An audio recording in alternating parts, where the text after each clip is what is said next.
Yo guys, what's up? And for today's video ay ipapakita ko sa inyo kung paano ko siya in-install and paano yung mga wiring niya at yung mga ginawa kong remedyo para sa kanya.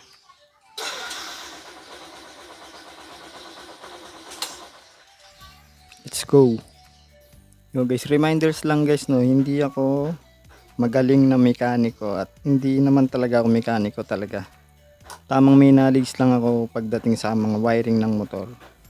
Pero pagdating sa makina, medyo legwak tayo dyan. Pero may alam naman tayong konti, pero more on sa motor lang natin. Pagdating sa ibang unit medyo hirap na tayo dyan.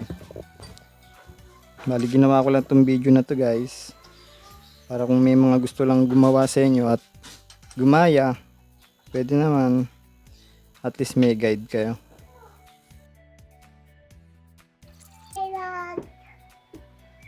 Hi bag.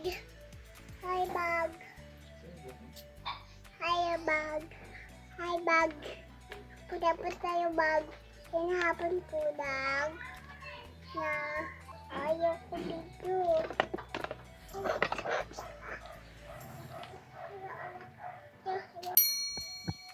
So yun guys, natanggal ko na nga siya at kung mapapansin nyo, na-mute yung aking audio.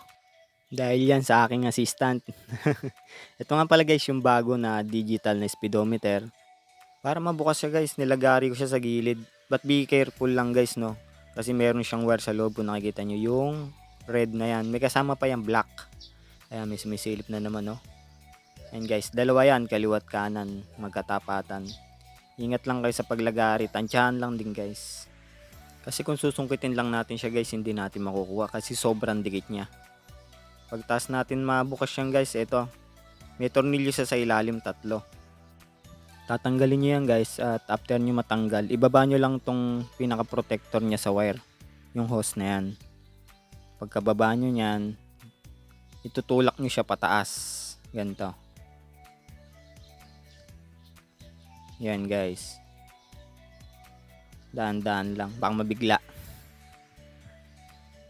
Yan, pagkataas niyan guys, may makikita kayo guys, dalawang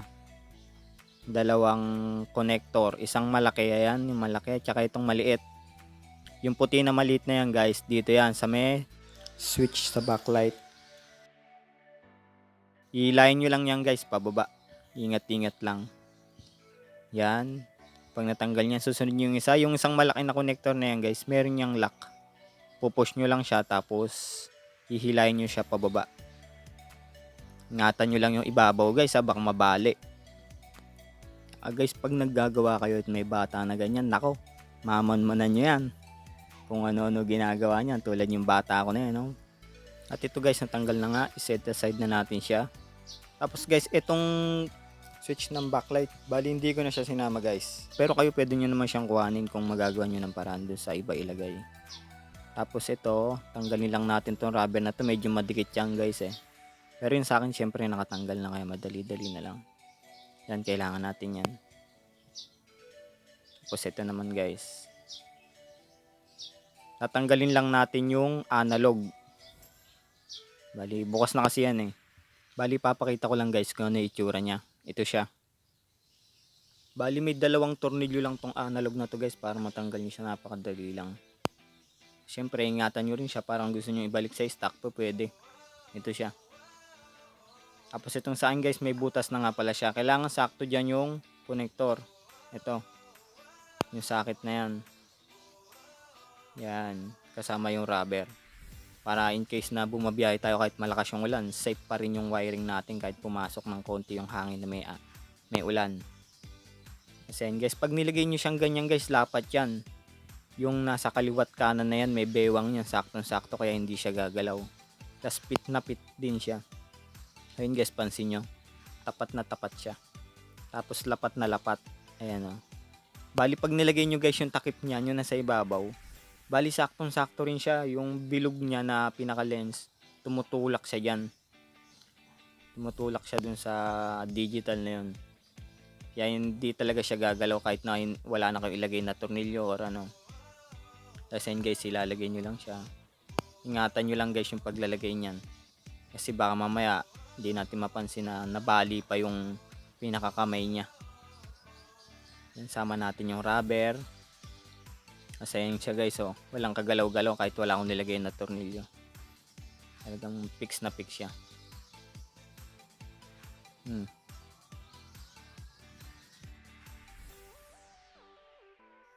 Yan guys, okay na. Isasara na natin siya. Okay. At ito guys, ito na itsura niya. Finish. Kasi ito yung mga wiring.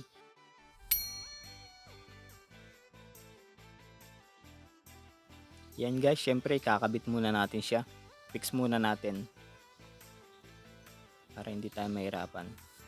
Tapos guys, hindi lahat ng wire na yan nilalagay natin. Bali, ito lang yung may mga lining. Which is yung placer na left and right. Yung RPM. Yung positive niya. Yung negative at saka yung direct to the battery. Bali, ito guys yung RPM. Bali, dinugsungan ko na siya. Ayan, habang wire. And guys, bala itong orange sa placer, tsaka itong sky blue, left and right. Itong green is for negative, kahit saang negative dyan guys. Itong black, kailangan yan direct siya sa battery. Doon natin kukunin yan sa ignition switch.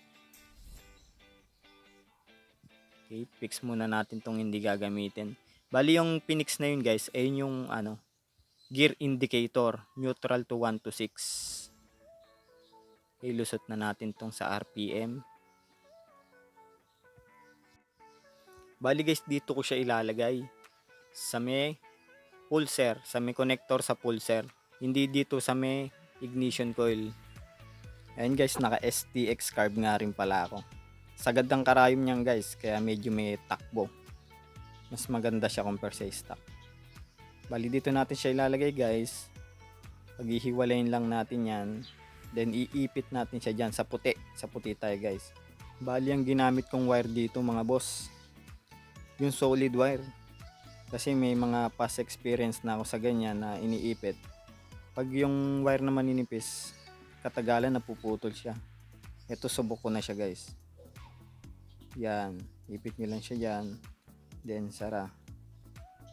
Bali sa pag-wiring natin ngayon mga boss, hindi muna natin siya ipipix, itatap lang muna natin siya. Para once na may mali, madali lang siyang hugutin kung may nagkabaligtad. Ito guys, unahin natin itong tatlo na to. Itong black na to, kailangan direct siya sa battery. Bali kukuha tayo dito sa ignition switch. Ang ignition switch kasi ng YTX is dalawa lang. Isang direct sa battery at isang ilalabas ng ignition switch, yung pula. Direct to battery dyan guys, itong brown. Yan, bali itap muna natin siya dyan.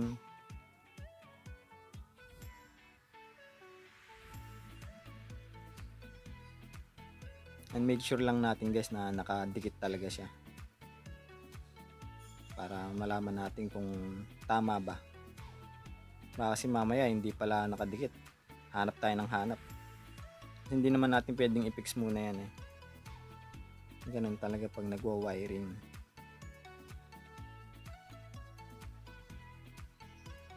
Next, itong pula dito, yung pula guys, dito rin siya sa pula. Ito yung pag sinwitch mo na yung ignition switch, bubukas na yung motor natin. Bali dyan natin siya isasama.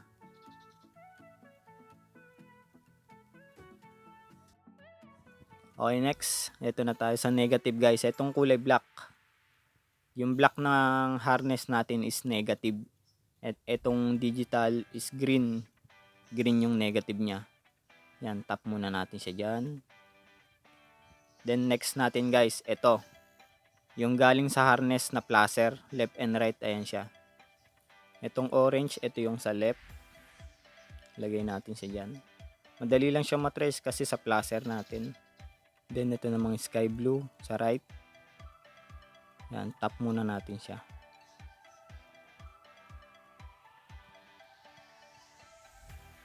Then next natin itong sa sensor. Ayan yan, tatlong wire na yan. Ito siya guys. Yung sensor ko nakakabit na yan guys no, dyan sa baba, sa gulong. Bali sa next video guys, ipapakita ko sa inyo kung paano mag-setup nito na accurate siya. Bali gagamit tayo ng ibang motor. Sasabayan natin sila. Bali itong socket naman na to guys, ito yung dun sa ilaw natin, yung stock. At saka yung sa neutral, itong nag-iisa na to. Neutral. Bali yung neutral, low beam, high beam guys, hindi ko na nilagay at saka yung fuel gauge. Soon, sana may makita na kasukat. Malay natin, di ba? Ito guys, testing na natin siya. Right, okay. Left, okay. Then neutral. Okay din. Next natin guys, yung RPM. Ang YTX kasi 700 RPM. Itong sa akin kasi umabot siya ng 800 plus. Gawa ng siguro sa carb. Malakas yung binibigay na gas. More power, more gas, more power.